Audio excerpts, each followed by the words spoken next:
Oh, Okay. I'm a panelist. Hey, Ed. Nice to see you. I'm We're all home. good. We're all here. Yes. Need a roll. Let's get started. So I'd like to call the meeting of the Library Board of Trustees for the City of Palm Springs to order. The time I have is 5:31 p.m. The date is June the 8th, 2022. So Jeannie, can you do a roll call for us, please? Ed McBride, Present. Craig Borba, Present. Juanita Garner, Here. David Norgard, Here. Al Jones. Here. All accounted for. Acceptance of the agenda. Can you I'll move. second?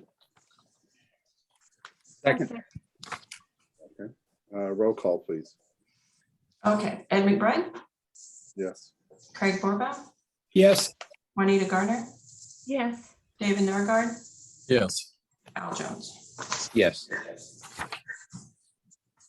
So our number 3 is always a time for us to allow for public comment. Do we have anyone, Jeannie, online that may wish to make any public comments?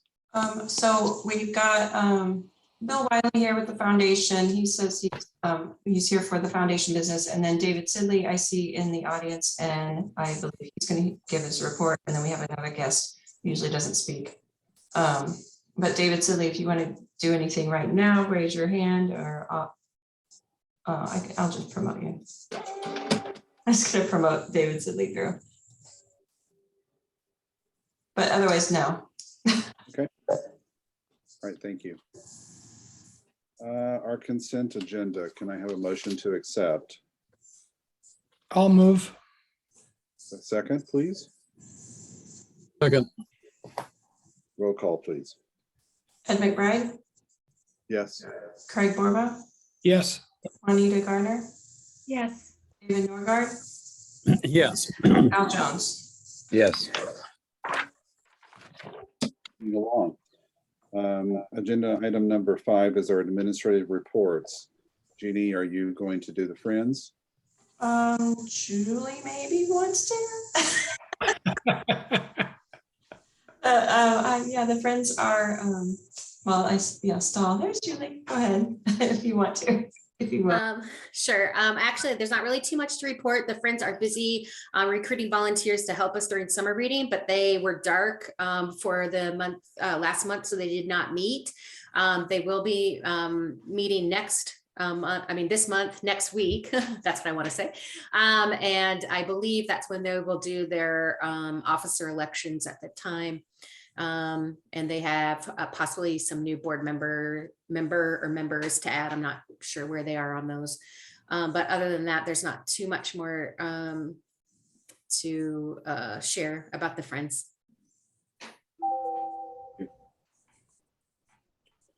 Mr. Sidley, did you want to make a report on the Library Foundation?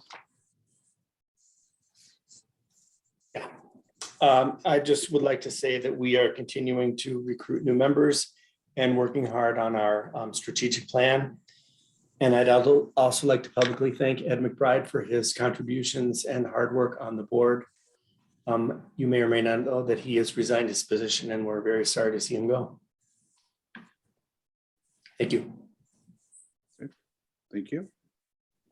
Any questions for Julie or for David? No. Jeannie, library staff.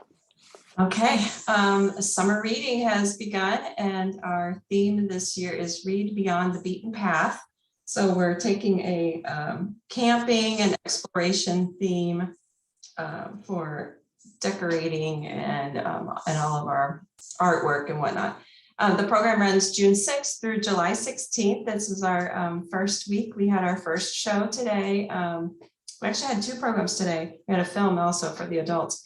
But our first show was Cowboy Ken, and such a good program.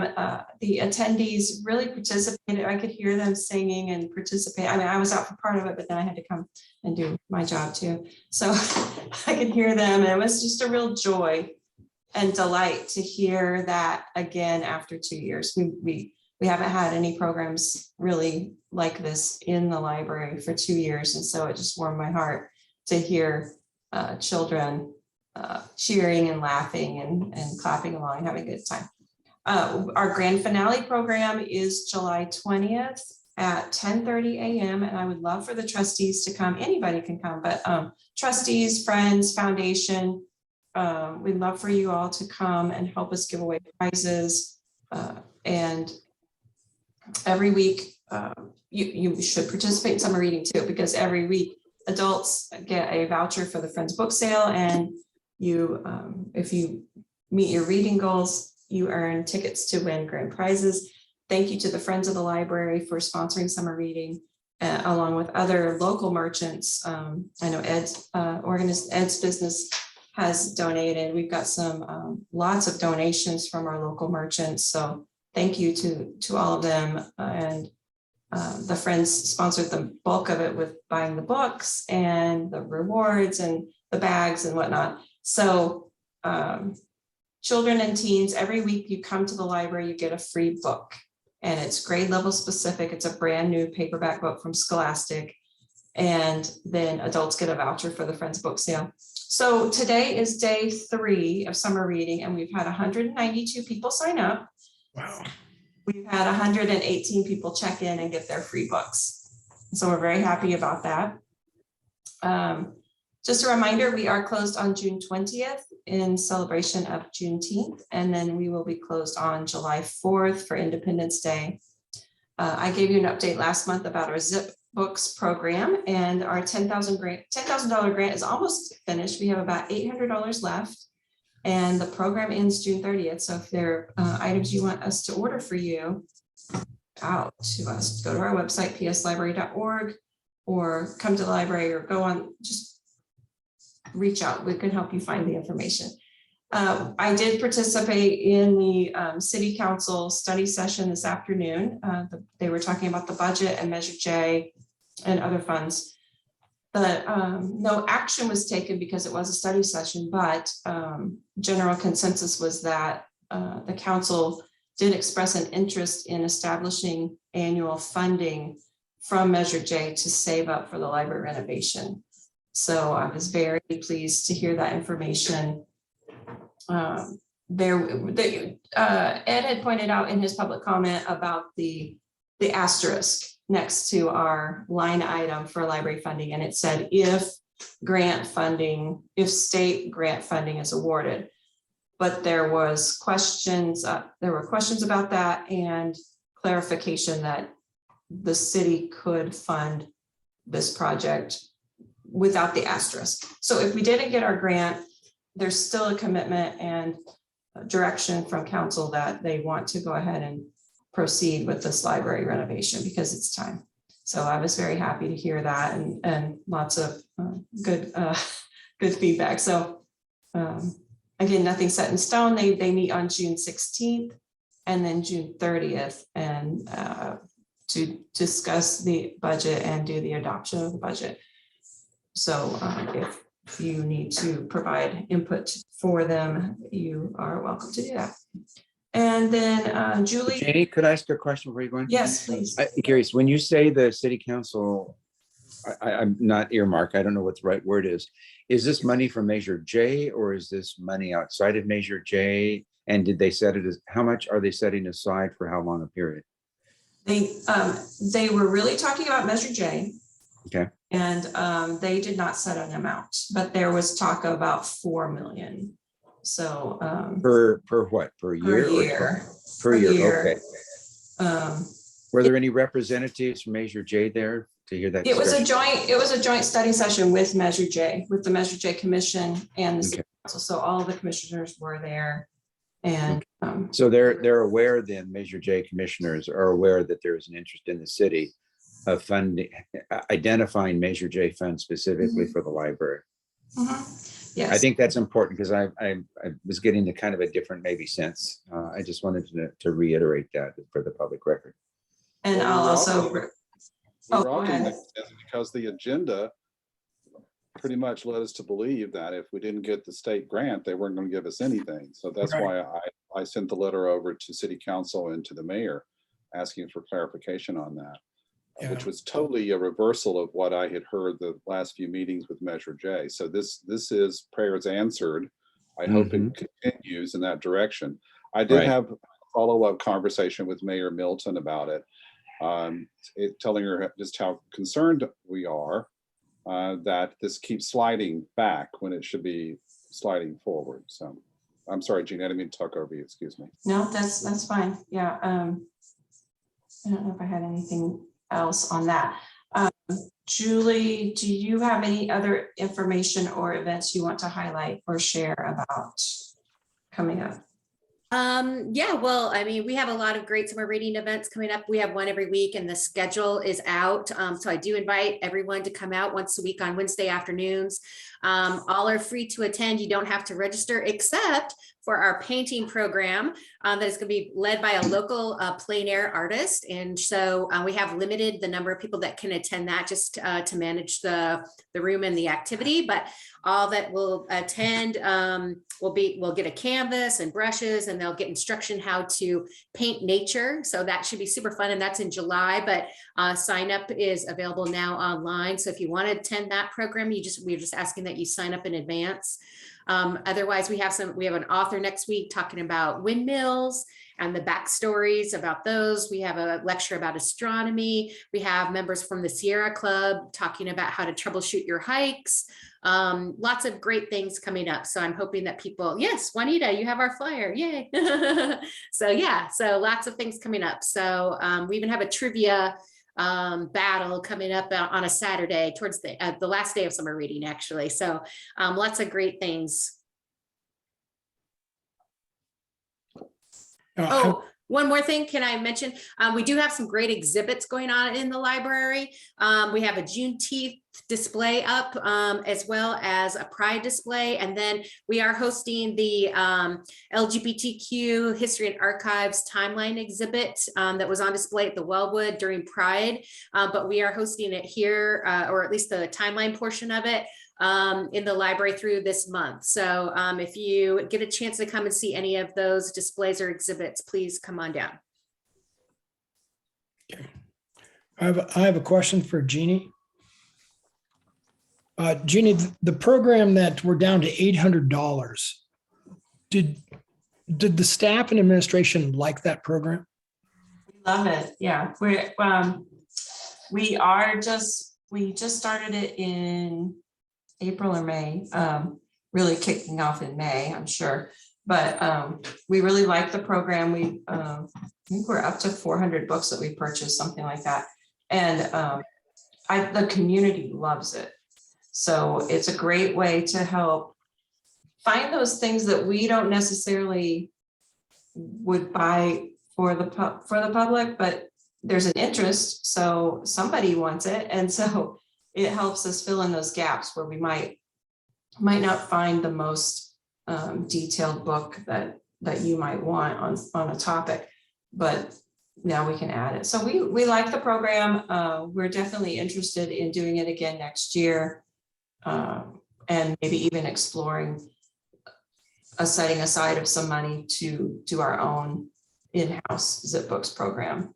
What would it cost us on an annual basis? Well, I can't really say right now for sure, because we really did a good job of spending $10,000 in about two months. So I think the interest might wane if it's an ongoing program, maybe, or we would set some more restrictive rules so that one person might not monopolize the program. So to answer your question, we could probably do another pilot. We maybe do a $10,000 or a $20,000 pilot and see if that's something that we want to continue. And then if we did it like that with our own money, we would probably set more restrictions where you could get one item. And then when you bring that item back, you can get another item. But right now we don't have that rule. So some people are getting 30 items. Right. Is the state looking at funding it again? They've done it since 2018, and this is our first year jumping into the grant program. Yeah, they have done it on and on. The information I heard from other libraries was that the funding tends to become available towards the end of the fiscal year. And I think what they're doing is they're taking some of their surplus revenue, surplus budget, and then allocating it to the ZipBooks program. So we're hearing it's more like a springtime program rather than a full year of funding. And I know a lot of libraries, Riverside County, Ontario, some of the neighboring libraries, they get the money and they run out right away because it's so popular. Thank you.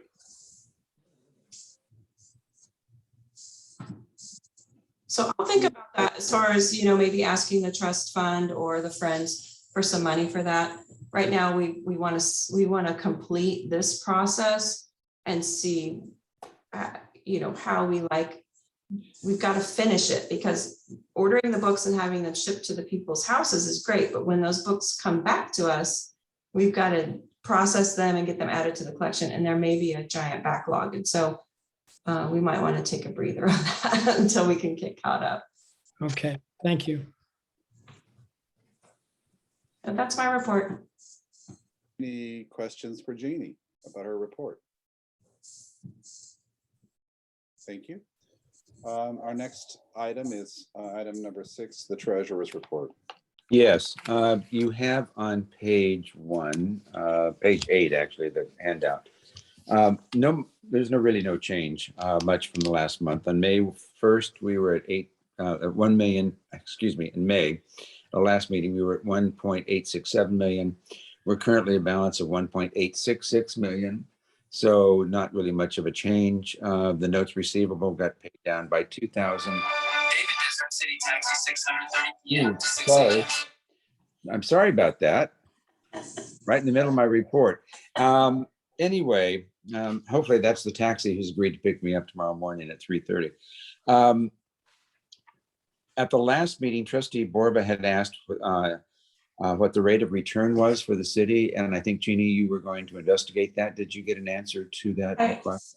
I asked the finance director, she said that the treasury reports are on the city's website, but then when we were on the phone together, she realized they hadn't been posted in a few months. So she said, let me get those posted first before I give an answer. So then she went on vacation. All right, so Trustee Borba, we don't have an answer yet. It's a question to which we all have a keen sense of interest, I might add. I don't think it's very good, honestly. Yeah. It's on the latest, the information that was loaded at the time. It's under finance and treasury. If you go to the city's website and go under the government tab and look at finance and treasury, the treasury tab has the investment reports, and there is one from March of 22. That's new. That wasn't on there the last time I talked to her, but the last one I saw was maybe a -1% rate of return, if I was reading it correctly. No. And then we were told, really remind me or confirm my memory that then we were not allowed to do our own investments. Was that the final? Yes, the city attorney's office said that the city treasurer is the one responsible for the investments, because they have to follow so many state rules that it's their response. The treasurer of the city holds and manages the funds. So the fact that we're the library fund, we're part of the city, of course, so we don't have any authority. However, I question then, an aside question, does the foundation, are they have the same restriction, or can they invest because of their structure? No, the foundation can do whatever they want, right? David Sidley, I see you come on. So the foundation can actually invest it with any, and in fact, you are, I think it was Craig that made that report, that the foundation in any event did have a different investment approach. Okay, I just mentioned that in case this leads to any subsequent comments further into discussion of the board meeting. So, okay. So other than that, there was nothing really significant in the treasurer's report. I don't know if anybody had any specific questions. I will just add to that last comment. We also, I think you guys may recall a few months ago, we were having this discussion, and I had this immediate fear that the money that we actually loaned the foundation, did that money fall under the same restrictions because we had given them a loan? We did get a ruling from the city attorney that no, they still were able to use that money the way they want, but the foundation reported back that that balance sits in their cash account anyway, so they didn't invest it. So, just to finish the loop and record there. So yes, Jeannie. So based on the, Alan might have an answer for you and Craig about the investment. So based on the March 2022 investment performance for the city of Palm Springs, the total rate of return since inception, March 31st, 2021, since inception, their performance has gone down 2%. So they've actually lost money in the city's portfolio. And in the year when everybody else is making money, that's very curious. Yeah.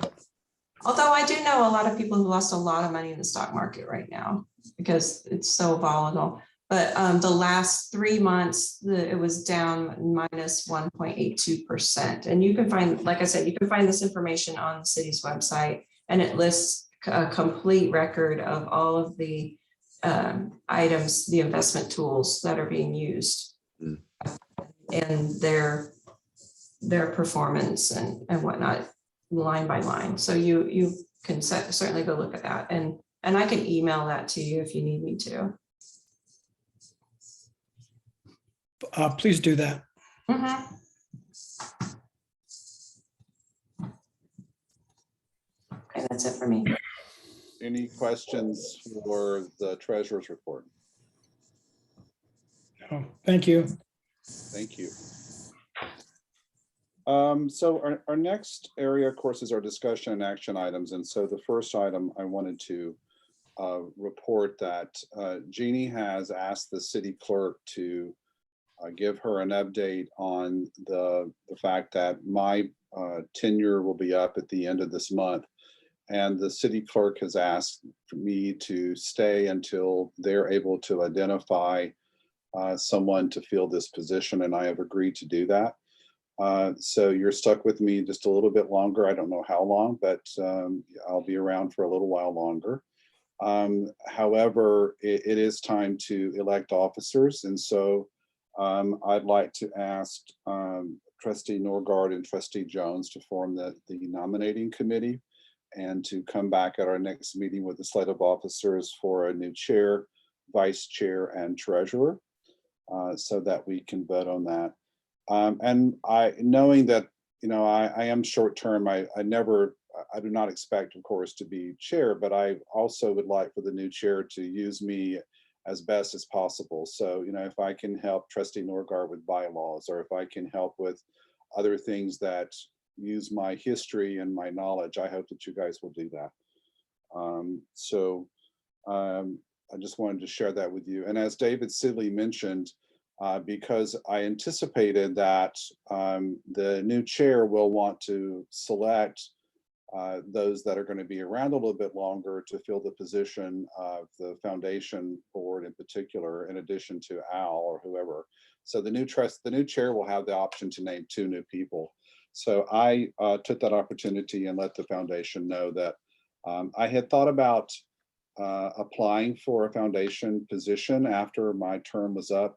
But I've decided against that. I think I need a break, and I've got some other things like run a business for a little while. So I've let them know that I'm not going to pursue that. Not that I'm going away. I'm gonna write, if I have to write nasty grams to the mayor and to the city council to get this thing done, and if I have to be on crutches in a wheelchair, I'm still there. And I'm not saying that I'm gone forever. I'm just saying that for now, I'm gonna take a step away once my term is up here. Any questions for me on that? Yes, Ed, can I ask a question? I was under the impression that the city changed the schedule so that officers were supposed to be elected in September. What is it that I'm remembering? Because we had to redo something in September. Other commissions did, where they made elections at their June meeting. Yeah, they realigned everything to start on a July 1st to go with the fiscal year, and we had to do that last year. Right, but I thought Right. there was a change in the month when officers are expected to be elected. That's what's, I'm getting old, so I may have misremembered, so. I can double check on that, but it's probably a good idea to create the nominating committee now. Oh, yeah, right. No, I'm not disagreeing with that at all. And Craig and I can put our heads together and certainly consult with the old man McBride here. Well, especially since, by the way, they could find someone next month. I mean, this could very well be my last meeting. I don't know, but I think it's just that you're on notice that until they appoint someone, I am Right. here. But I know that with Kathy, when Kathy left, let's see, I think Trustee Norgard, didn't you take Kathy's place? I believe he didn't. Isn't that right, Jeannie? She stayed around for a little bit and then she was gone. So, I think being Yeah, prepared. and I know Al's right. There was a time when there was a realignment when everything got moved to January. Right. There was the Fast weird time. stuff, and then, yeah, so I'll just double check to see when the elections are supposed to be. But our new terms start July 1st. Right. Right. And that's why I thought they were doing the realignment, asking everybody when new terms start is when they new officers. That was my understanding, but we'll find out. All right.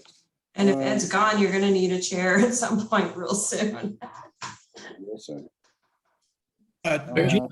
Jeannie, do you know when people have applied to be on the board? No, I don't know. But I know they want, if you want to be on again, you gotta reapply for your second term. So, Right. So Ed, who are you nominating for the nominating committee? Trustee Norgard and Trustee Jones. Okay. I don't know where I was. Taking a nap. I wish. Okay, no, I'm kidding.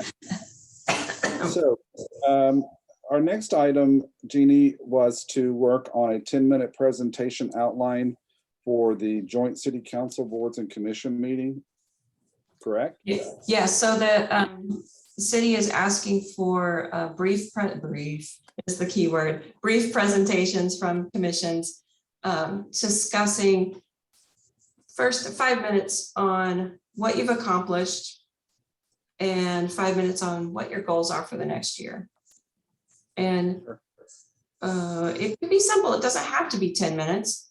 It tends to go 10 minutes, but and I can help with the PowerPoint and putting it in place. But the request was that the commissions could work on this together and come up with a simple outline, or maybe brainstorm ideas of what you think we've accomplished. When is this meeting? The meeting is June 21st at 5:30 at the convention centers. Well, I think there's a dinner first. I don't know what time dinner starts. 5 o'clock. Okay. And then, so it'll be a buffet in one room, and then I believe the goal is to go into another room and have the actual presentations. So is someone from our board going to make the presentation, or are they just going to share these presentations? and now it's going to be Ed McBride. Me. I Yeah. don't think I can be there, What? unfortunately. They want the chair to be the presenter. It was something I had that day. Because I did an RSVP. Well, if it's not the chair, someone else can do it. What's the date on that again, Jeannie? June 21st. At 5 o'clock. The dinner is at 5 o'clock, right? But the presentations are at what time? After dinner, so maybe 6:15. I might be able to do that. I may not be able to make the dinner because I have a conflict at that time. So What we could do is ask to be put in at the end of the rotation. okay, so if that's the case, I'm happy to do it. I'm wondering if maybe we could go back to the Measure J presentation. There might be some stuff that we put in there that we could start with, right? Because we did a lot of work on, what we're planning to do at least, or what we want to do. I can't remember how much history we might have put in there, but that might be something we could start with, guys, and that might make the homework a little easier Right. if you want to start there. I So like why don't that. why don't I dig that out and I'll send that to Jeannie. She can share it and you guys can help us chew on it and send back some comments. How's that? Yeah, Okay with that's a everybody? great idea. What I was gonna suggest is if you all right now want to brainstorm things that you felt like we accomplished this year, maybe we didn't accomplish very much, but because the pandemic, we haven't been together, we haven't really had any big strides as far as like, we didn't revise our bylaws or create new things, but that's okay. Wait a minute. Let me pull up. PowerPoint. Let's see. I'll pull up the presentation here. I mean, the Measure J presentation, we did kind of a recap. Basically, it was focusing, of course, on Measure J, right? But there's probably some tidbits in here that we could pull out for, and we certainly can pull from the website. But do we need to do a brief history? I mean, is that what they're looking for? Or is it really more of in this last 12 months, here's what we've accomplished?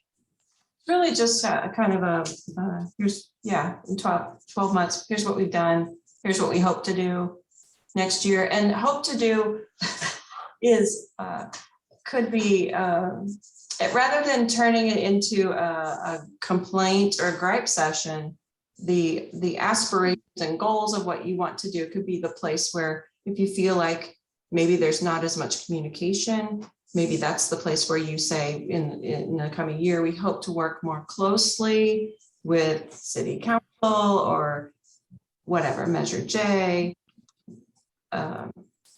something like that. And instead of saying, nobody ever talks to us or nobody ever pays attention to us, you could say, we hope to work more closely. Yeah, Trustee Norgard. I'd like to point out a couple things that are top of mind as far as what we've accomplished during the current year. One, we did in fact update the bylaws and we adopted a new amended version of them.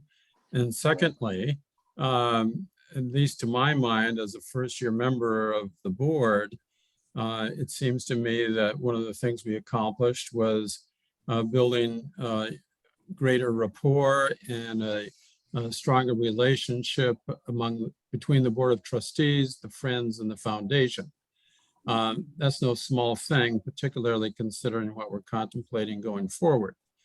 So one could even expand that and say through those agencies or those other entities, we are continuing to build public awareness of the library itself. Yeah, I think that's a great idea. I think that a lot of people don't realize that we're very lucky that we've got all these organizations that are here to support the library. So it probably wouldn't hurt to have a sentence about the fact that we're lucky that we have these organizations and who they are and what they do. And that we've been spending this last 12 months working on that relationship in anticipation of the future library for our community. You know, I think that puts it out there. And we're making a big assumption they're going to give us the money, right? So I think that we should be positive and say we're going to get the money and we're going to do something, right? But I think that you're absolutely correct that, to me, we've also done, we've funded awareness, right? So we can't forget our awareness campaign where staff has used trust fund money to bring more awareness to our community about the things the library had done. Coming out of COVID, we certainly were as full service as any department during COVID, and we leveraged that at the end of the COVID restrictions to, you know, keep our services alive and providing innovation like hotspots. You know, I think we can't forget that, and our foundation gave money for that, and then maybe, you know, high five the Friends and what they've done for us this year. So. Maybe the theme is service through pandemics, right? Jeannie, what year did we complete the Wellwood patio? Is it complete? Oh, good point. I'm like, good. We did the work during the pandemic. So in pandemic years, maybe maybe it was a year ago, but you, Just wondering if we can include that in accomplishments. It's our report. I say yes. Okay, sure. Why not? People don't even know we have a Wellwood patio. So I think that, you know, that's right. we'll have every city department and every city commission in the room. Why not let them know that? Mhm. Those are a lot of things when you think about, it's, thank goodness we're forgetting, but there wasn't so long ago where we didn't have facilities open and we weren't serving the public. We kept things alive, right? So I think we need to be proud of that. And I don't know, Jeannie, maybe you can say, you know, even with a closed building, we served blank number of people during that time, you know, Yeah, makes sense? it's really, it's really about you as a board. But, yeah, I mean, yeah, you know, you It wouldn't- books, it you wouldn't got, be nuts you without got, you. So, you know, I think we have to say that the, you know, our job is to support the library program and our support agencies and yeah. about but, those stuff. Let's massage that along with some of these things from the Measure J about the future, about what we're hoping to do. You supplemented our budget with ebooks and traditional book purchases, and we could put the dollar amounts, I think it's 20, I forget, but a lot, 40,000, I think total. Yeah, because we made a large purchase of DVDs, I thought too. Yeah, that's right, yeah, and DVDs, so ebooks, we could do the specifics on it. But yeah, we want to keep it simple, but keep it rolling, keep it fast, but tell them everything. Yeah, we spent what, year to date, $35,000 on, well, 2,500 on the library campaign, right? So, Yeah, I mean, I think our budget shows that we've done some things, right? yeah, those are really good points. And I love David Norgard's comments that it's really talking about the building the relationships with the other groups. And that's a good point to highlight them, to tell people, like you said, Ed, to tell people that they exist. All the time looking to the future and working really hard to, we stay in front of the Measure J and City Council and trying to resurrect our plans for a new facility. You know, that we've been working on that too. So one thing we have to do is we have to get this done for next week so that the city manager has time to review it. Okay. So if we can work on it pretty quickly tomorrow and Monday, maybe. And Can you send me the notes we just took and I tomorrow I'll try to massage some things and I'll share back and you can share with everybody and kind of form that, right? I mean, there's the graphics on this. I'm looking at the Measure J presentation. I mean, there's graphics here you could probably still use for this, right? If you want it's to use lovely. Yeah, it's just a lot. I had it in my files. I opened it up. But yeah. There's some things there you could certainly reuse. No one would know except the Measure J folks if they remember. Yeah, no, this is good. Juanita, did you have anything you wanted to add? No, I just think the fact that we kept meeting and doing everything else during the pandemic. I mean, this has been really hard. And I think that, you know, can't sell short the accomplishments because they were done in extraordinary times. So. That's a great point. And in fact, your entire term has been virtual. The entire time, we've never had an in-person meeting. She's like, I don't even know you don't even have a nameplate. We don't have all the old school stuff that we used to do. It's set up the nameplates and the microphones and all that stuff. So yeah, extraordinary times. Long ago. Okay, does that help, Jeannie? Yes. Okay, so the rest of our agenda tonight is I put together and I kind of want to fill in some spaces here because the last time we met, we received our annual report from the foundation. And we also received a funding request to help them going forward with their campaign. I wanted to take this time to have the 5 of us kind of talk about that report, our reaction to that report, as well as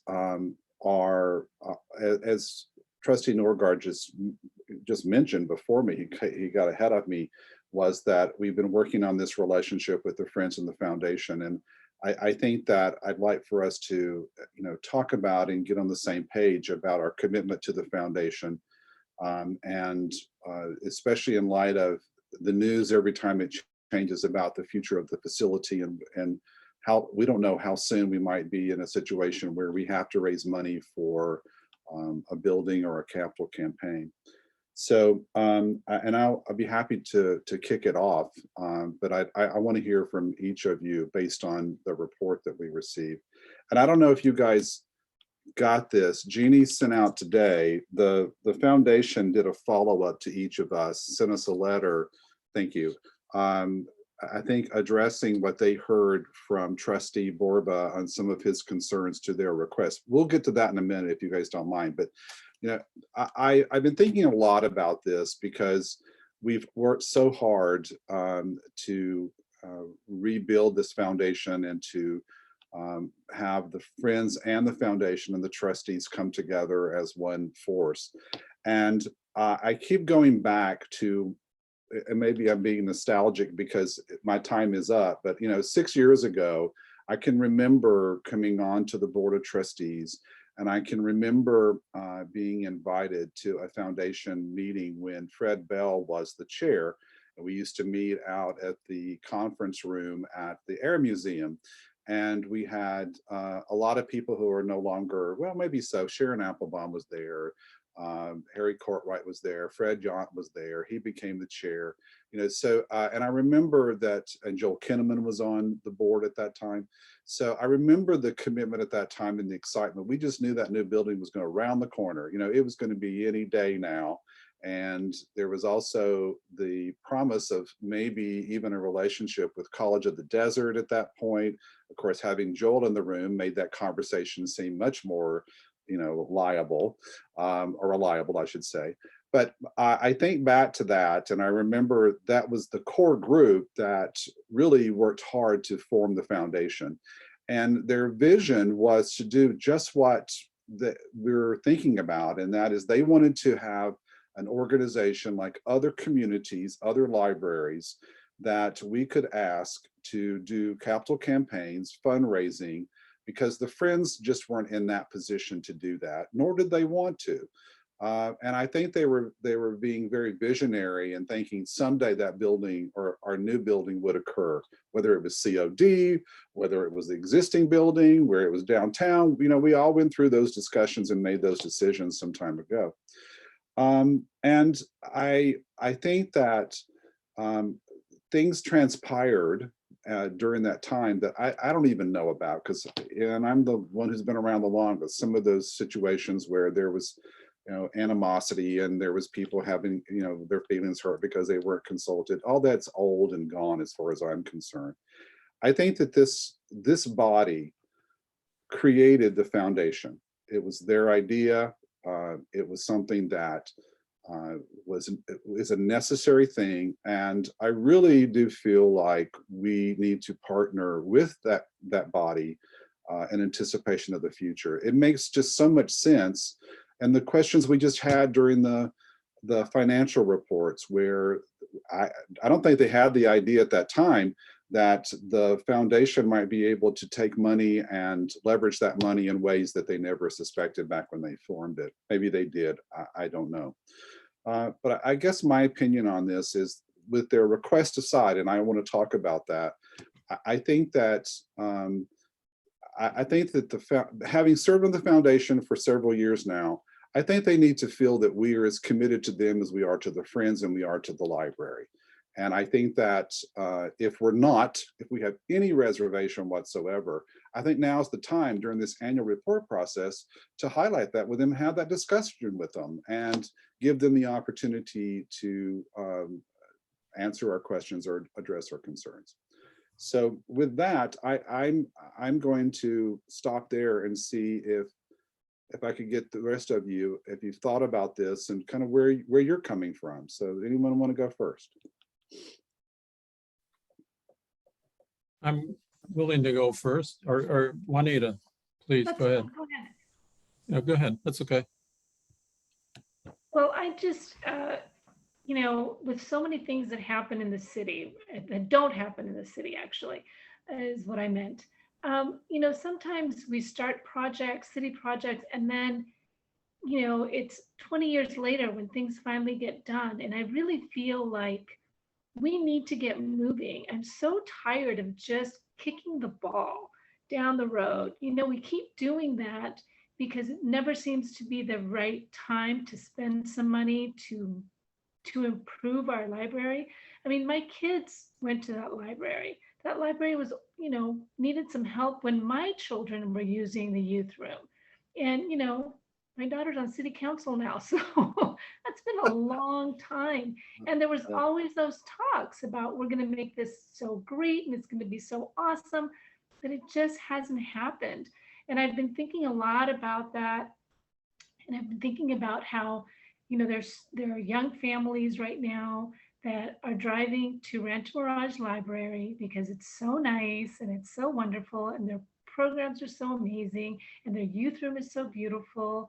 And, I feel like, no, they should stay here. They should be at our library, and our library should be as inviting.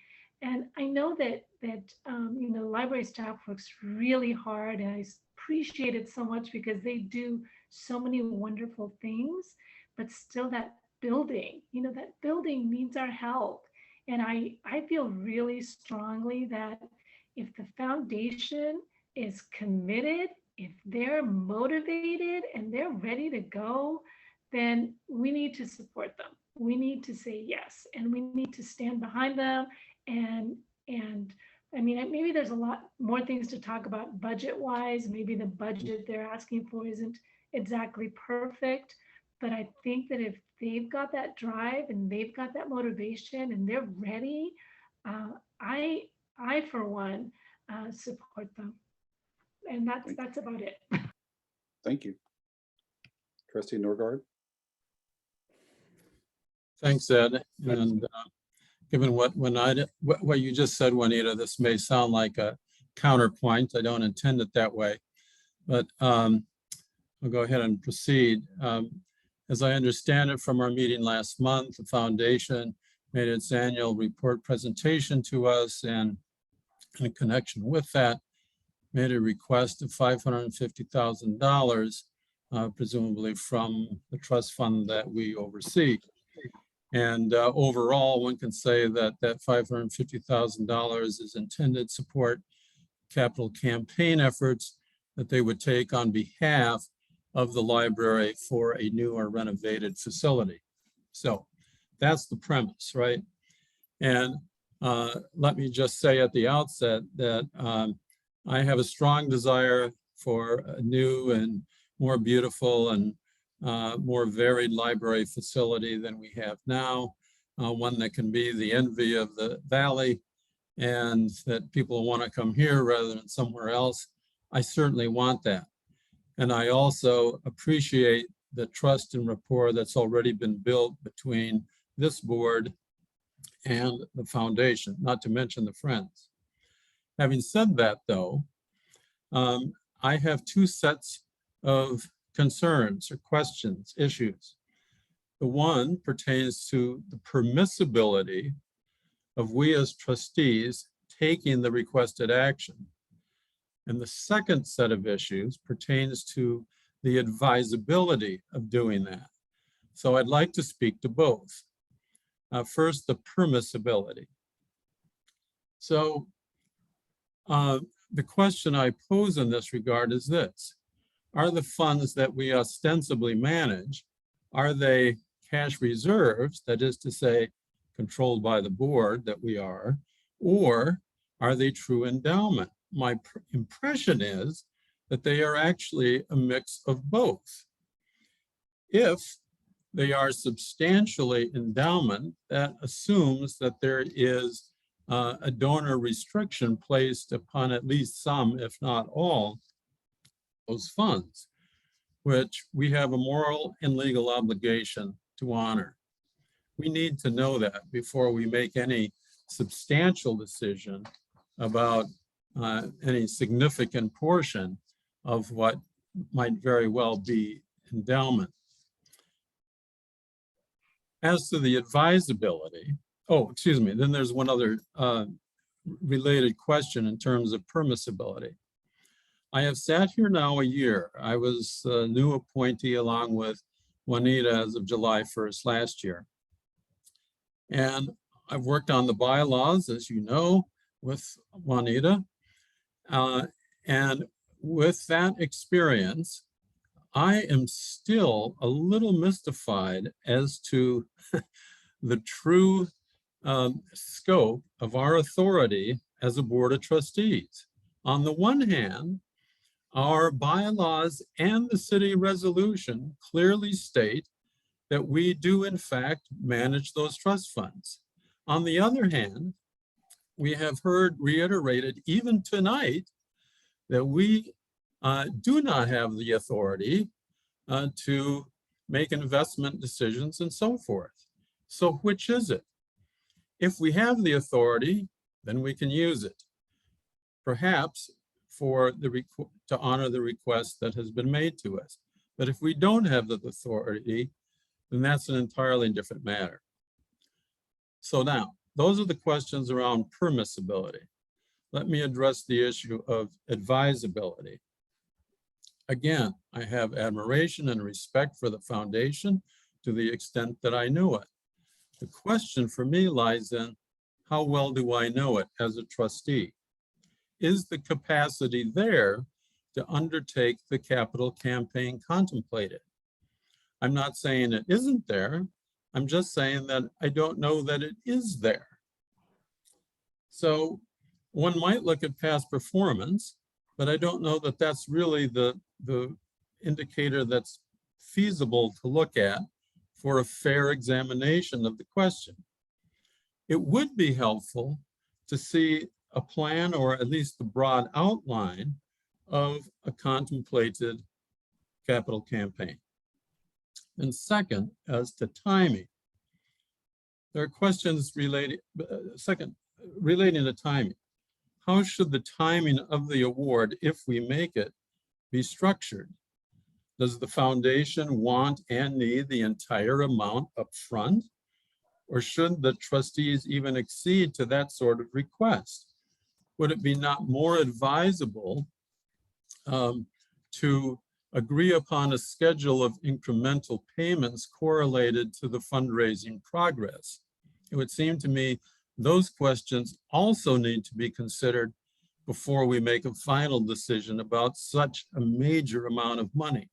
Roughly a fourth, actually even more, considering the current value of what we allegedly manage.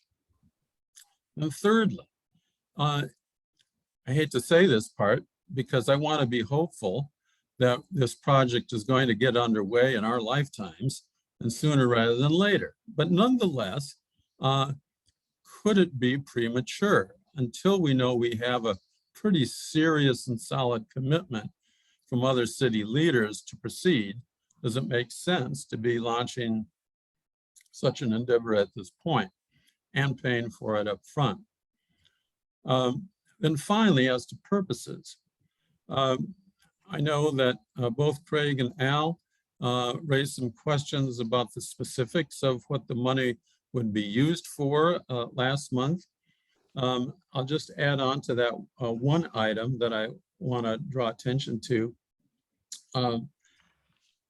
In terms of support for an executive director role, I personally think it would be helpful to see a position description along with a list of priorities for those 2 years, or something akin to that anyway. Actually, there's a second, so, and I'm almost finished. There's an item around awareness, significant, about 1/5 of the request, $100,000, asking to build support, awareness among likely supportive constituencies. But what is really contemplated there? I don't expect there to be details as to what the content of the brochure will be, but will there be a brochure, a website, events, in broad brush strokes, what is being contemplated? So I raise all these questions, not to be an obstacle or in some way the stick in the mud about all this, but asking for over $500,000 is no small request. And I think we need to consider these questions as to permissibility and advisability both. Well said. And I agree with everything you just said, Trustee Norgaard. Point of clarification, guys, some of these questions in anticipation, I had the same questions. So I had asked Jeannie to do some research with the city attorney on some of these questions. Would you guys like for us to address them now, or would we like to hear from Trustee Jones and Borba and come back to maybe we have further questions? Let me just say, Ed, to that point, I've submitted all of what I've said here to you all now to Jeannie shortly after our previous meeting. Yeah, and those are some of the answers that she has secured for us. So would you guys like to discuss that now, or we want to hear from our other colleagues? Yes, Juanita. I think that if you have information to share now, you should share it now so we can proceed in a more efficient way. I'd hate to, have everybody, ask the same questions. If you have the answers, that'd be wonderful. Okay. Is that okay with everyone? I would agree with that. Yeah, same. Yeah, I think that will help answer questions and alleviate some fears and wondering. Oh, yes, David, thank you for your letter. And I will share the letter with the rest of the trustees so that you have that for posterity. So Jeannie, can we do this? Can you share with us, because basically we've had the same question, and I agree. We've heard that we can invest the money, but yet we certainly can spend it. I can see where everyone is like, okay, what does that really mean? And we had some clarification from the city attorney, and I couldn't find my record. So I asked Jeannie to go back, and she's had some conversations also based on your letter, Trustee Norgaard. So Jeannie, can you at this point share with us what you have received for clarification on how we can use and spend that money? Yes, so I talked to the city attorney's office 2 different days in a row this week to get specific clarification. And David, I did send your letter to them too. So they had those questions. So the city, one of the comments was the city gives money to nonprofits all the time. So that was kind of an interesting, perspective, because they do. The city gives money in sponsorships and whatnot. The treasurer of the city, like I said, the treasurer of the city holds and manages the funds. However, the library board, you are the overseer of how the money is spent. So the board, you as a board, issues directives or warrants for payments that triggers the money. As an example, the city manager does not get to override that or has to sign off on anything. If you say, we want to spend the money for this, what it gets spent for. So you control where it gets spent, but not how it's invested. So the key here is as long as it finds public purpose. So you can't, she says it has to pass the smell test. You can't fund a trip to Tahiti, or you have to be willing to, your purchases have to be willing to be out on the front page of the newspaper, as an example. You have to be willing to defend your purchases, and it needs to be for a public purpose. in our case, for our library bylaws, it's for the purpose of supporting the library. You know, that's clearly what your bylaws state, that the money comes in.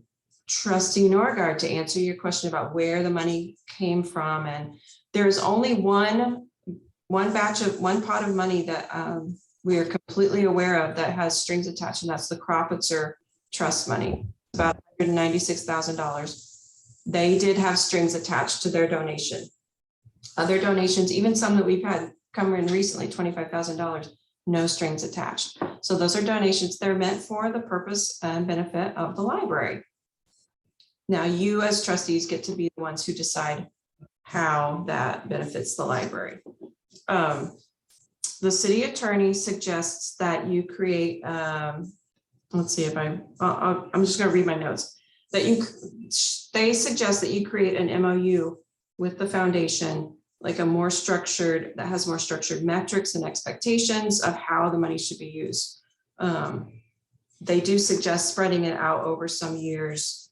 You don't have to necessarily do the whole gift all at once. You could do benchmarks, and then, or you could pledge the money, and that might be a good enough tool for them to use that for fundraising, to say, we have a pledge of $500,000 over X number of years, based on whatever you all decide. And I know Ed McBride had said, you know, we should form a compact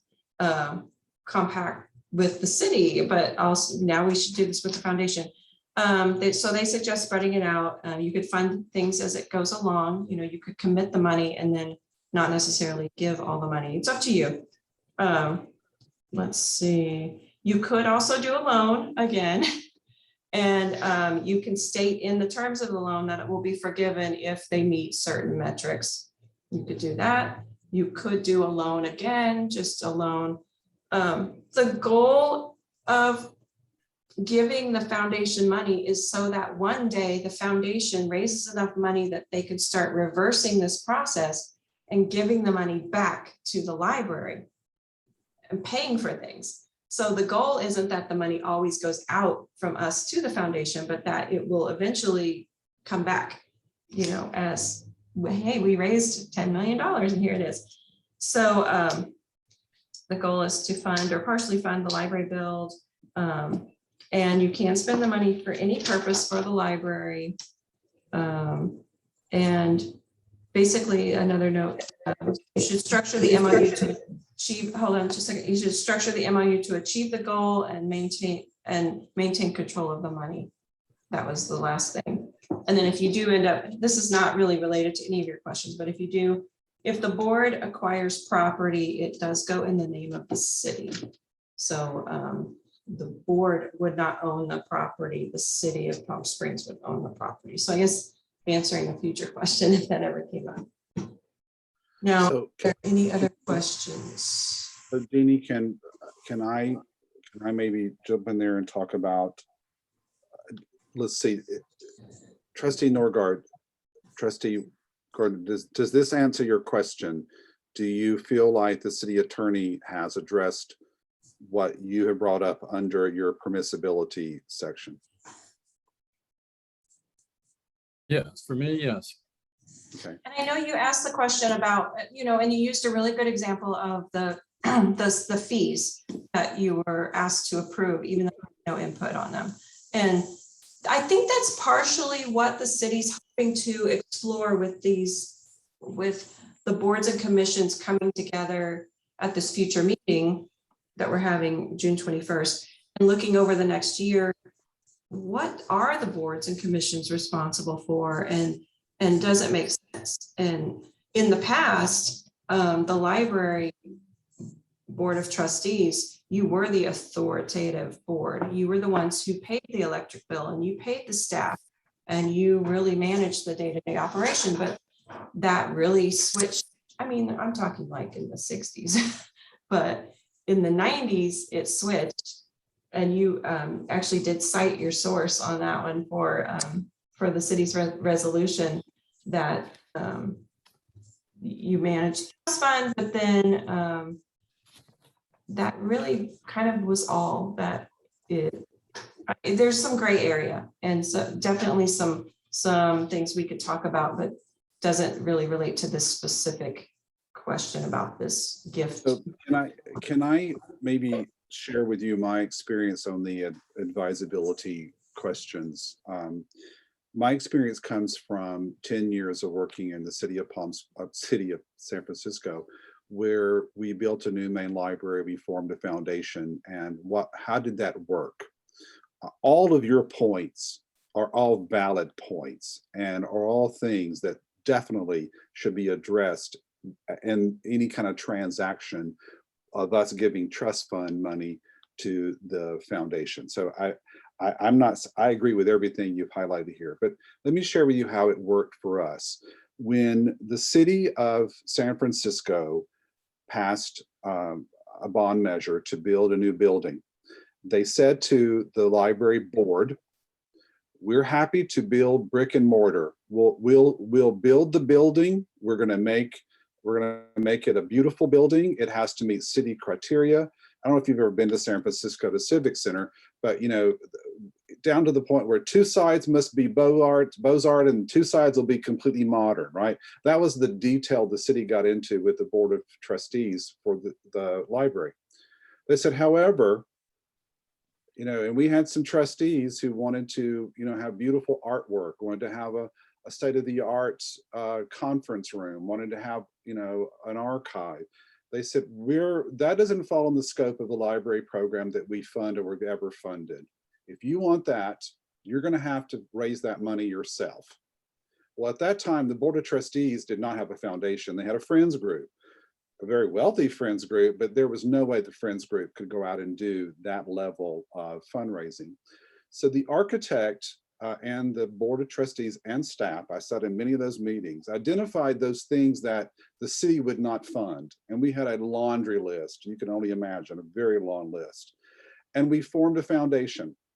And we said to the foundation, this is our shopping list. We want you to go out and raise money to buy these things. And it was very specific and very detailed. So, it wasn't this sitting in a cocktail party coming up with it. It was, we want you to buy furniture. This is how many tables, how many chairs, how many lamps, how many, it was very detailed.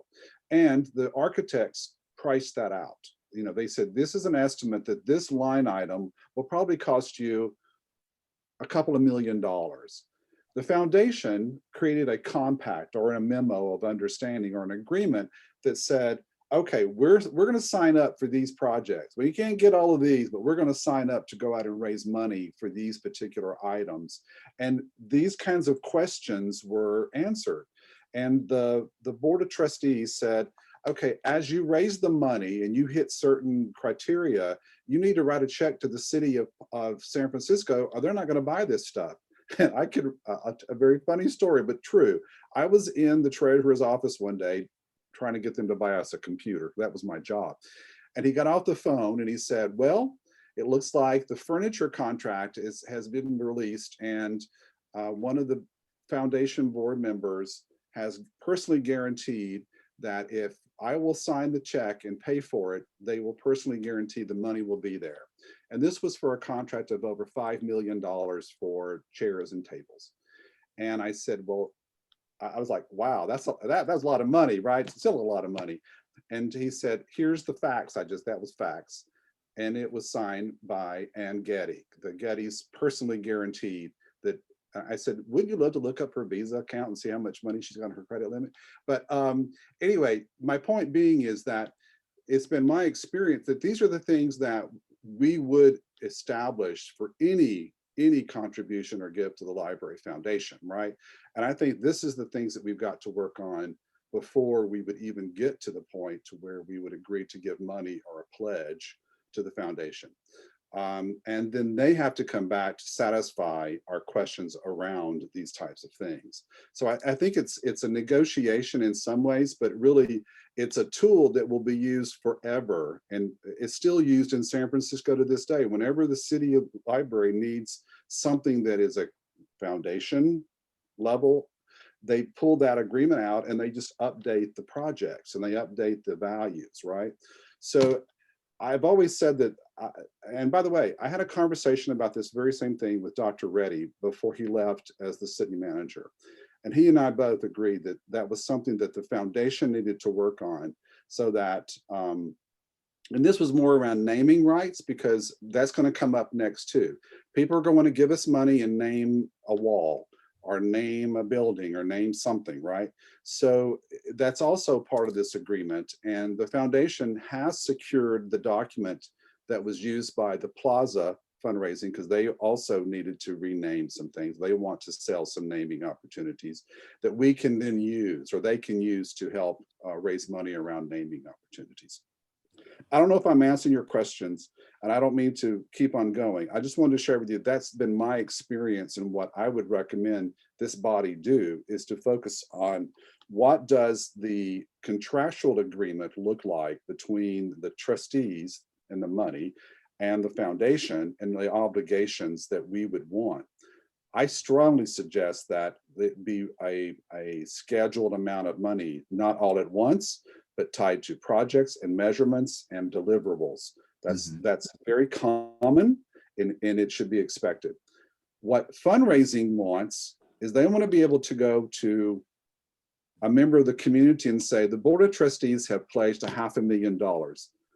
Here's what we're going to do with that $500,000. Can I count on your check for $500,000? Or can I count on you to support us for $1 million? That they don't have to say we're getting it over 10 years, we got over 5 years, 3 years. They just need to know it's coming to them so that it builds confidence in their fundraising ability. I do feel that they need to spend some money now to build that fundraising capacity and to be ready for that. And we're talking about citizens on that board like us. You know, now they're lucky they've got a couple of people who have a career in fundraising and that could help, but they need some professional advice on how to prepare for this. And it costs money.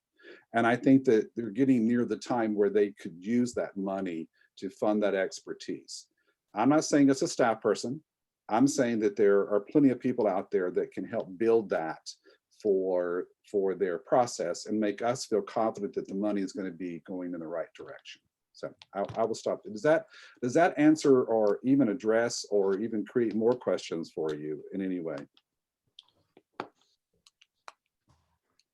Yes, it certainly answers some, and I appreciate you sharing some of the story in San Francisco. That's where I spent the better part of my last sabbatical, as a matter of fact. Oh, good. All right. So let's keep these active though, because I know that we need to answer some more of those. But Al or Craig, Trustee Borba, Trustee Jones, do you have any thoughts you want to share with us? Well, I think what's been said, I really resonated with what Juanita said. I'm ready to get off the dime and move forward. Hopefully in my lifetime, I get so frustrated by the whole city at large in terms of projects that start and seem to languish, and I don't understand why. And I really want us to move forward.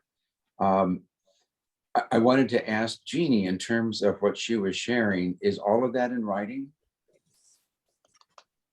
It was a phone conversation, and Okay, I that kept it in answers it up. writing. All right, I- what frustrates me is I heard contradictory information in there from what we've been told before. And I don't know why it is so difficult to get a written statement from the city attorney or the city manager. We ask specific questions and I want a yes or a no. That's simple. Don't give me all of this gray area. Just give me a yes or no. Can we do this? Can we not do that? Quite frankly, I'm still confused even after Jeannie's report. It sounded encouraging until I started comparing it with other reports that we've gotten, and then it was contradictory again. So, and again, it's not in writing, it was a phone conversation. So that doesn't mean a whole lot to me. So on that side of it, and actually the moving forward with the fundraising for the library, what was the most encouraging information I've received tonight was what Jeannie reported was from the meeting today, that the city is making a commitment of possibly $4 million per year. For how many years, I don't know. Because as all of us know here, the funding for the library project has not been a priority of Measure J. I'm just saying it straight out. It has not been a priority. And that's been a frustration to me because it was my understanding coming into this a year ago that there was a commitment from the city that Measure J funding for a specific amount had been set aside specifically for the purpose, only to be told as recently as last week, no, that's not the case. So I need something that I'm about ready to go crazy is what I'm going to go. I'll do that. Thank you, Juanita. You're the only one resonating that I can see visually that's physically responding. I work best with information that's validated. I cannot work with, and I've been in government service for 45 years. I went to Sacramento 2 to 3 times a week. I was the only one allowed to testify at the legislature. I testified multiple times in Congress. I know what I'm doing. I know what I need. And I can't seem to get any of this from the city of Palm Springs. We get conflicting rulings. And I'm going crazy. It's like, I don't know what else to do. So I've gone on way too much. Sorry. And I appreciate, David, all of your questions, and that all of those were germane to the conversation moving forward. But I need a resolution to the founding questions before I start spending my head anymore and spending my time and my energy, quite frankly. I need a definitive answer from the city saying yes to this or no to this. Either we have it or we don't. We can have the authority or we don't. But don't keep giving me these conflicting messages, telling us one thing one week and something else the next week, simply because the individual may have changed. I can't live with that. Agreed. I think that any action that we take in this matter should be prefaced with a formal opinion from the city attorney in writing and the city treasurer saying, yes, you have the authority to spend this money as long as it's within the city, the good of the city. And here, and just a footnote that, by the way, you're in a great pot of money with the city. You as a single department cannot dictate how we invest that money. Nobody can. The city does that for you. However, you can spend, I agree with you. I think we need to have that in writing so that we can say, okay, we're all set with this. We all understand. You know, we can now give away grants or give money to whomever, by the way, and here's our authority. I agree with you. So it's on my top of my list, number one. I do too. Those are the foundational questions about the authority. If we have the authority, then we can consider the advisability. But until and unless we have the authority, the other is moot. Sure, I agree. Thank you. Make a suggestion. Could I make a suggestion? If you wanted to make a decision today, it could have a stipulation that pending written confirmation from the city attorney that we have the authority to do this. I don't want to spin my wheels. I really don't want to spin my wheels until I have that authority just up front. I need it up front before I spin my wheels. I'm not so sure I'm ready to make a decision tonight about the request for the trustee of the foundation. I have some questions about it too when we get to that item. But I think that we do need, Jeannie, for you to go back and say the board has discussed this. We really want this opinion in writing to the board of trustees so that we can clarify this once and for all. I think that's what we need. I would say it more strongly. I'm sorry, Juanita, I'm cutting into your time, but I would say it more clearly. The Board of Trustees is not willing to move forward until we have definitive resolution to these questions in writing. Agreed. Trustee Gardner? I would say the same thing, except I want to say we need this resolution and we need it now.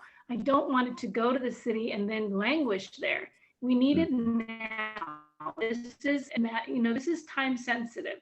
We need to discuss this. We need to find out how we're going to proceed. And if we can't do that right now. So it can't just be until we get it from you. It needs to be, this is time sensitive. We need to know now so we can proceed with whatever we are going to decide to do or not decide to do. Yeah. Yeah, and I think that you're right on. Our sense of urgency is that there is discussions today about the future of the funding for that facility. And they're only having 2 more meetings. If all of a sudden she says, yes, guys, we're committing to $4 million a year, this project is rolling. I want us to be prepared to be able to get our ducks in a row so that we can then work with our friends and foundation to be prepared for what's next. Because I'm not saying that we're going to be spending money 6 months from now, but potentially we need to start raising the money we might need for this project. So Right, I think that I- could be a sense of urgency. Yeah. Yes, ma'am. Your You hand's have one raised. sense, you have a sense of urgency in that the promissory note matures July 1st. We're going to come to that next. Hold that thought. I wanted to give Trustee Borba an opportunity to speak as well. Okay, I do appreciate the insights of my fellow trustees, which brought up some issues that I hadn't really thought about, and thank you for your comments. I just have a couple bullet points here, and maybe this will help us out. Can we buy bonds and have the library's name on it so that the library receives the funds? Straight bonds. We know that we're going to get a guaranteed income over a number of years. Can we do that? So that's a question I have. The other one, the law that the city keeps referring to had to do with what happened in Orange County about 25 years ago, and where they invested in things and everybody, all the cities, the county, everybody lost money, including the different school districts. But that was tax dollars. And I'm still thinking that this law refers to tax dollars. And the money that we're responsible for is not tax dollars. So we should not be under those stipulations. I'd like that question also to go to the attorney. Good question. Regarding, we have not tackled item We're coming. 7C. Okay, so We're coming. looking forward to that. Okay, let's do that, and then we'll Sure. talk about. some other- So Trustee Borba, I can tell you that in my conversations, and I can't remember if you were in the room or not, you might have been with me. I remember asking, I don't remember asking, I remember someone, either it was Dr. Reddy or it was someone of that authority saying to me, well, there's no reason why the city can't go out and sell bonds to raise the money to build this building. So I know that may not be the question you have about us buying bonds, but maybe it was. But I remember then there was a discussion about the city's capacity to sell bonds. They may be at their level of not being able to do that. Right. But I remember that being on the table before COVID, that would be a possible way of funding this facility. It was also well before we thought about having potential state funds, matching grants too. But I want to tell you that I don't know if that's a question that's off the table. I think that it might be they're waiting to see how much money they're going to put into the budget in future years. And I will tell you, they keep asking for a plan. And I've said to them, we have a plan. It needs to be updated. You were going to give us money to update it, and you took the money away. We don't have the expertise to update that plan without some money. So you guys didn't see my response to, and I told Jeannie, I hope I was keeping my manners. I actually said to the mayor, what comes first, the chicken or the egg? I mean, we got to have money to do the plan, and you guys keep asking us for a plan. We can't do a plan. So all of these things are, I think, being discussed, and I hope I got my point across. But I think to answer your question about the bonds, I think that is something that the city has not ruled out. Now, are you asking, could we as the trustees buy bonds? Is that what your Right. question is? That's what I'm suggesting. But I not in think our that- name. We give the money to the library like we would give them books for the library, money for books. Instead, now we're going to give them money for bonds. And then with those bonds, Oh, we could ask. I thought that would fall under the stipulation of not being able to dictate how the money is invested. Would that Well, not be? not sure if that's true. If we can tell them they can buy books, why can't we tell Jeannie, why don't you buy some bonds? Well, I think It feels like it's not, it just doesn't feel like that would be a yes from anyone at the city. Well, we certainly can ask the Let's ask question. them. Let's ask. We need to ask the question and get a definitive answer. Sure. I'm getting frustrated by the anticipation of what they may or may not say. I work best on concrete information. That was my career. You can't go before the legislature and him and haw, and the Congress and him and haw. You either know the stuff or you don't.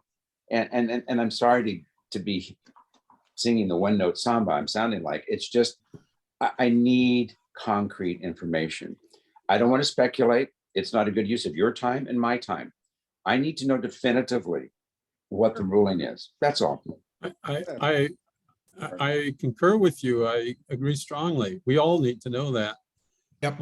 And I also think, I just want to emphasize one of the questions that you raised, Craig, and that is about the rules that govern money which is not derived from taxation. The money that we're talking about is derived from voluntary donations. It would seem to me that that is categorically different with regard to the statute. So that is a question worth raising to the top 10, it seems to me. I would agree. I would agree. I could argue either way, quite frankly.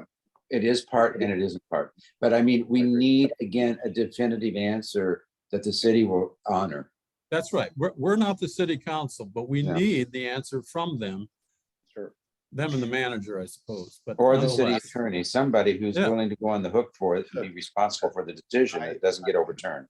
exactly. I suggest that Well, Janie. I did get the answers you asked for, so I do have the answers and I'm asking them to put them in writing. But I just honestly have to say I'm a little frustrated that I'm telling you the answer and you're asking for an answer again. So I'm just. But Jeannie, the difference is, and I apologize if you feel, I don't mean this as an attack at all. It's just when I asked you up front, was this in writing? And you said, no, it was the outcome of a phone call. That is my problem. I could not have kept my job at the office of the chancellor for 23 campuses and done what I did if I based it on hearsay. I needed it in writing from the legislators, from congressional members, from the administration. I had to have it in writing with their signature. To speculate and say, oh gosh, they gave me that answer over the phone. It loses a little because it doesn't put the people you talk with on the hook for what they said. It's not a reflection of you. It's not intended to be a criticism of you. It's just, I hope the answers you gave, they will commit to writing. I'm willing to posit that they won't on some of those questions, put it in writing and agree to it. I'm not so sure about that, but here, Jeannie, here's what I think may help you. I think that if you respond back and say, the board has just, thank you for your answers in your phone conversation. The board has discussed this. In order for us to move forward with establishing a formal agreement with our foundation, we would like in writing what you just shared with us so that it can form the basis of our agreement with the foundation. And that's really what we're talking about, because it will form the foundation of the future agreement.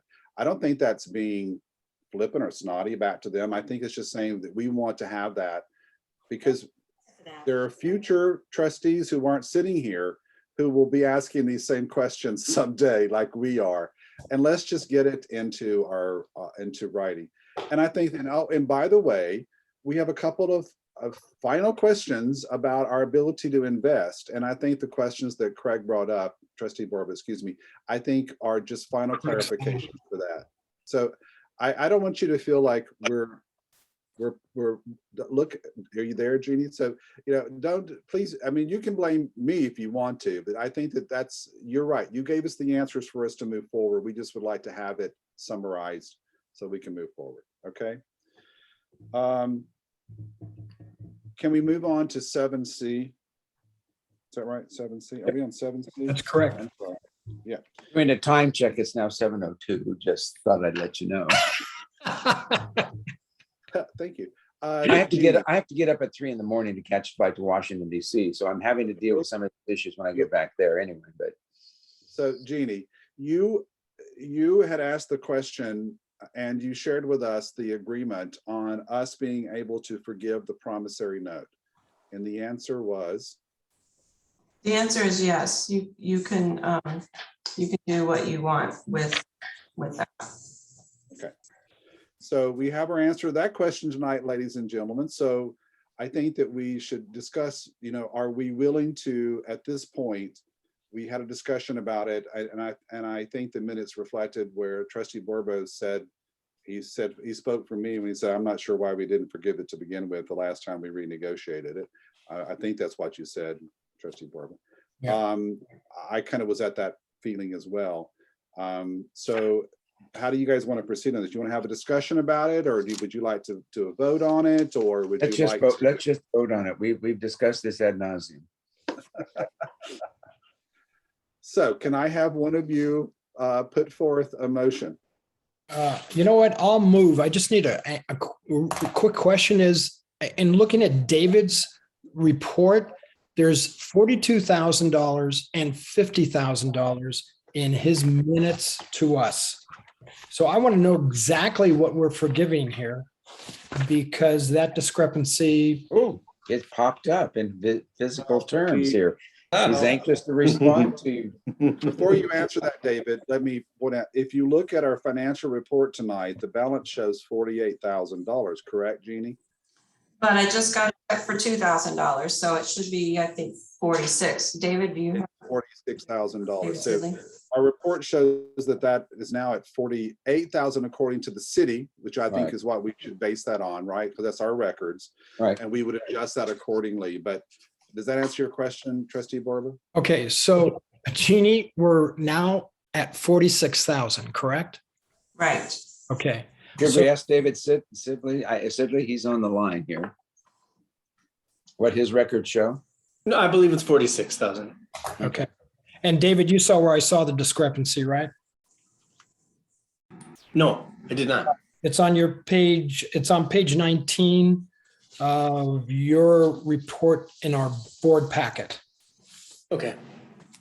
Okay, thanks for catching that. Yeah, I'd like to move that we forgive the 46,000 that the foundation owns to the trustees, and that they use that to address some of their requests. I'll second the motion. Roll call, please. One moment. Okay, Ed McBride, Absolutely, yes. Craig Borba, Yes. Juanita Garner, Yes, David Norgard, Yes, Al Jones. Yes. The motion unanimously passes. So we never have to discuss this issue ever again. Well, Thank you. we have some record keeping we'll have to do. We'll have to modify. That's true. That's true. Recreate and forgive that officially and the document that, the last document we issued, right, Jeannie? So we would need to show that is paid in full. Yeah. we have So to- I can help you do that. I think I'm the one who helped you with the last one, right? Or was that trustee Kelly? I can't remember, but. happy It's to help you Kelly. with that. Yeah. Yeah. That should be simple enough. Okay, thank you. Wow. Next item, which we've also discussed, is the request, the formal request that was made by the trustee, by the foundation. I think we've already said, I mean, I think that there are still some things we need the foundation to come back with for further clarification on their request. I think we owe them a response to that and say, here are some things, and I think you've got us off to a great start, trustee Norgard, on some particulars that we need to hear from you before we further consider this. And then I think as a body, we need to start thinking of, whatever amount we may come up with, it certainly can be a pledge. It can certainly be paid out upon our timeline and our criteria and our what we want them to hit in order to receive that money.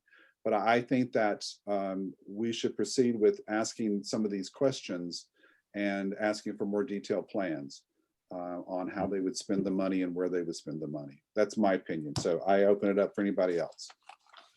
I would agree. In the short of it, I simply agree. I think that's important. I think trustee Norgard made the point very well earlier. Can we Okay. just agree by a consensus that that's the process we want to follow? We can do that. If there's not a motion, it would just go by the wayside.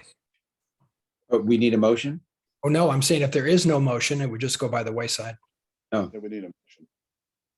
I think on this, I think it's important for us to have a motion on our next steps on this request and what we need to do, and you guys Okay. need to instruct us, instruct me or the next chair on what to do. Sorry, I know this isn't my meeting. Can I say something? Sure.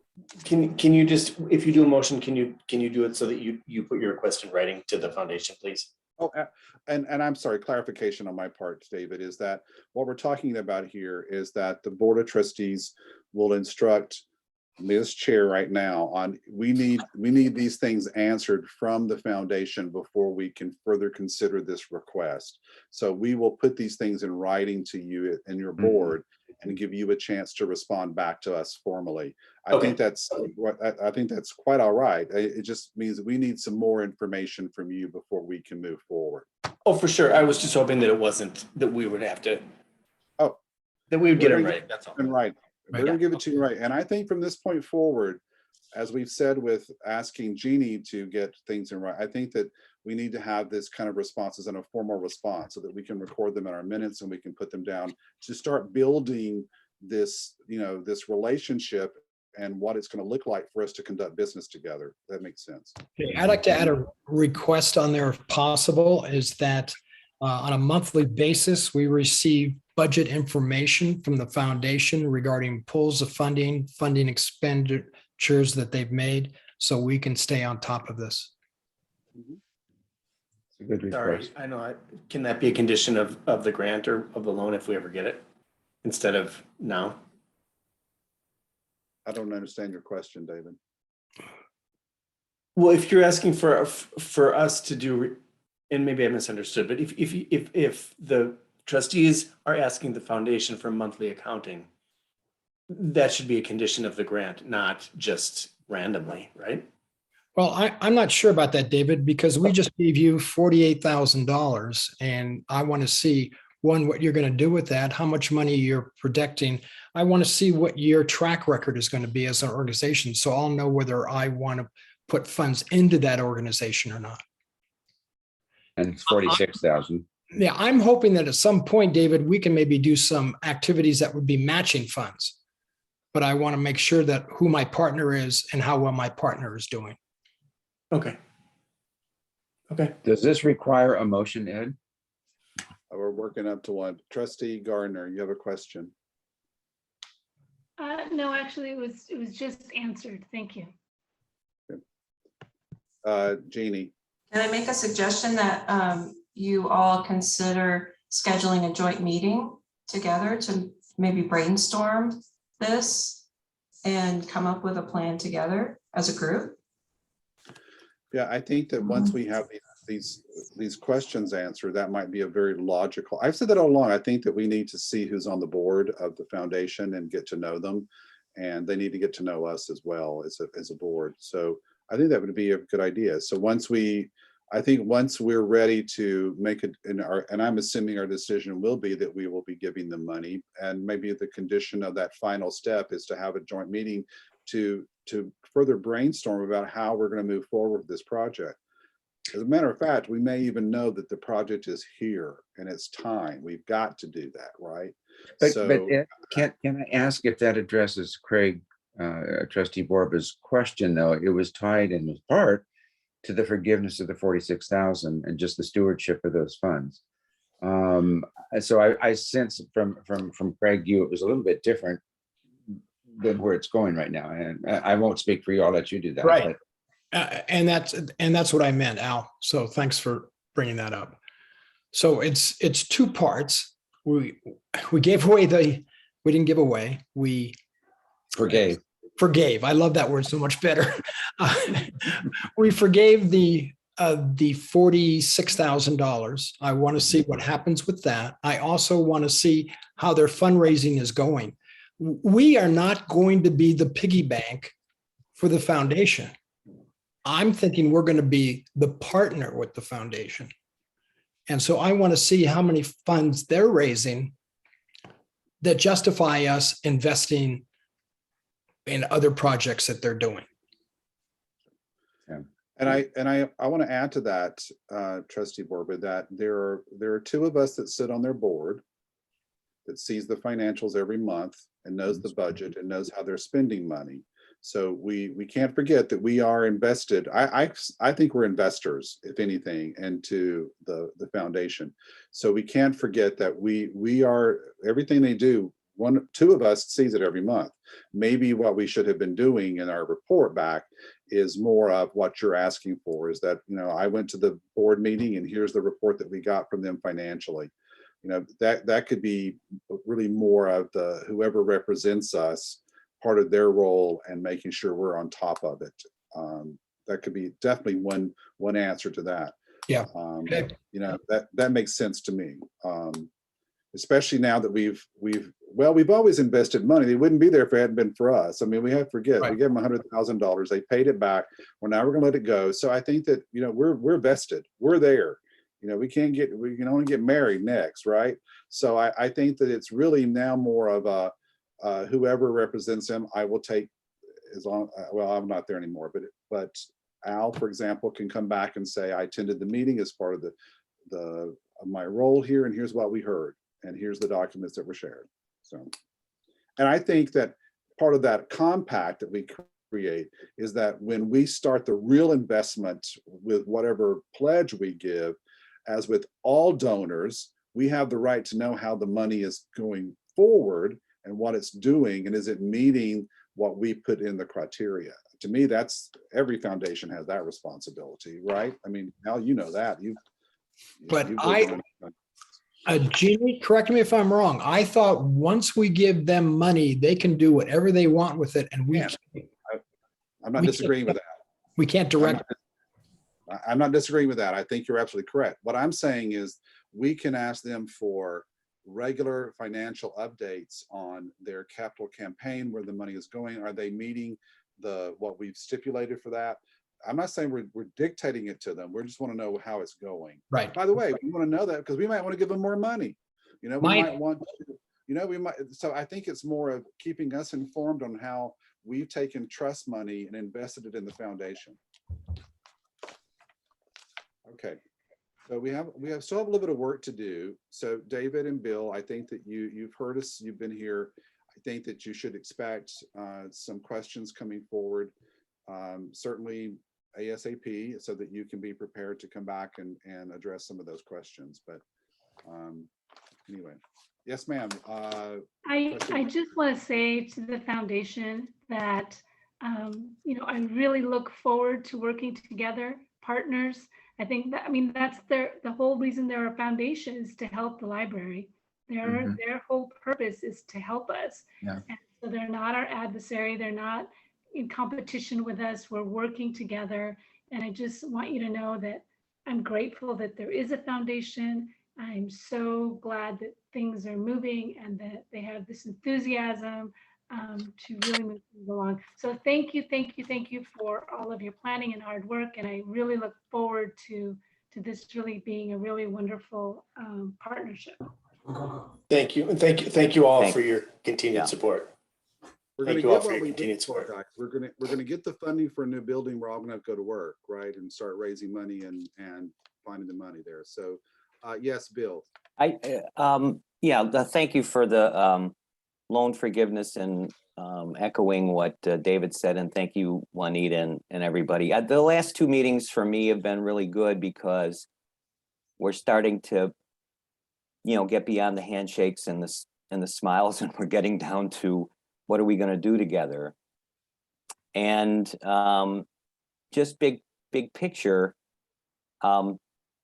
we're one level removed from the city from where you guys are. So there's a existential issue that we deal with every day in terms of, is this project, the big project, on? Is it off? How much is involved?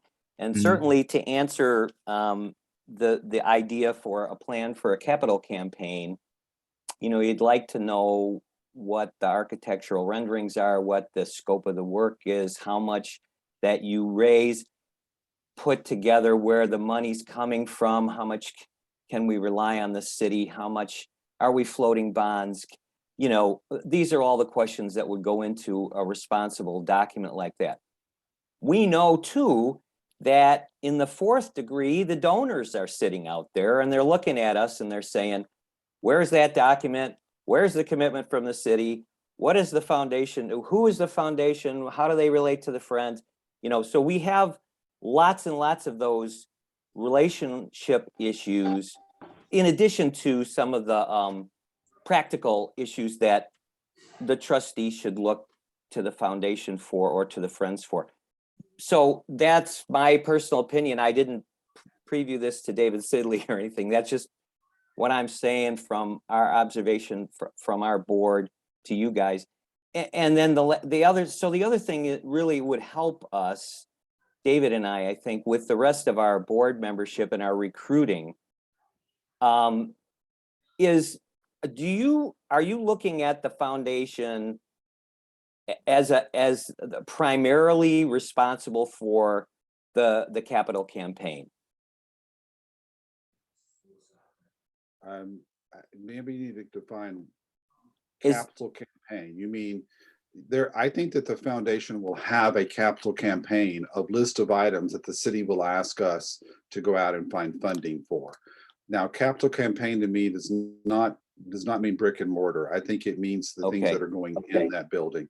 Okay, Now, I could be wrong. The city could come back and say, we'll only give you 8 million, but this project's going to cost you 20 million, and we may have to go out and raise the rest of it.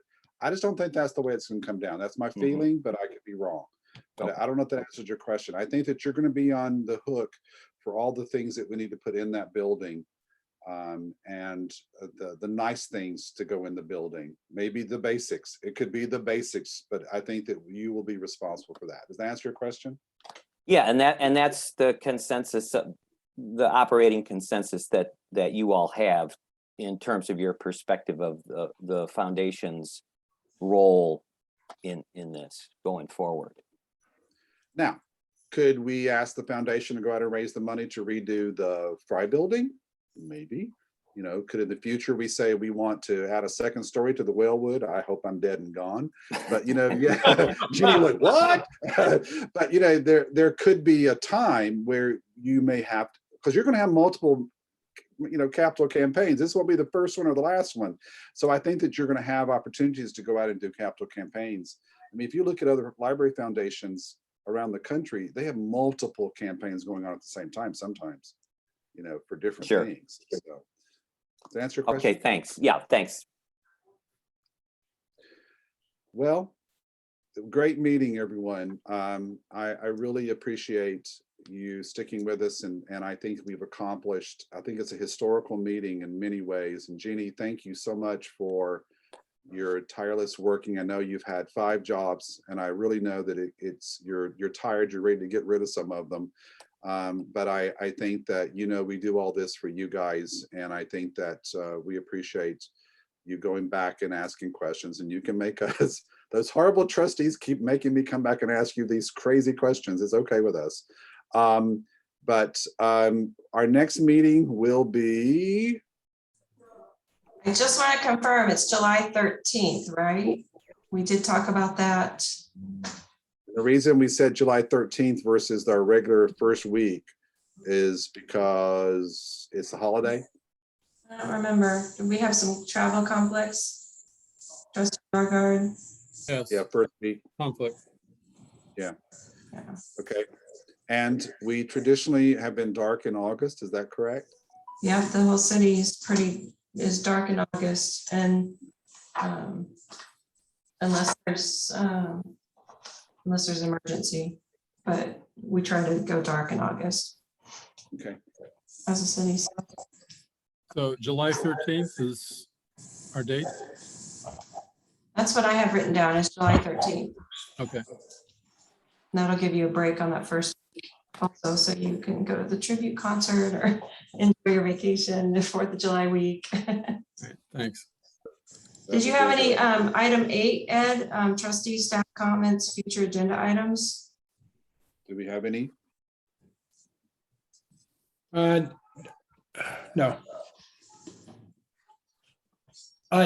David, if you could give me a call at some time, I have some suggestions that might be free services to you. This David or the other David, you. You. David? Yes, okay, Okay, I have access to free services that you might want to use. okay, thank you. Okay, everyone. I would like to close this meeting of the Library Board of Trustees. I have the time at 7:21. We'll be sharing some information with you all and we'll get back to you. I hope you can make the 21st if you can. I need to, I'll work with Jeannie and we'll run that presentation by all of you for your comments. And from there, I think it's a wrap, everyone. Good Thank meeting, you great so meeting. much. Yeah, thank you. Appreciate your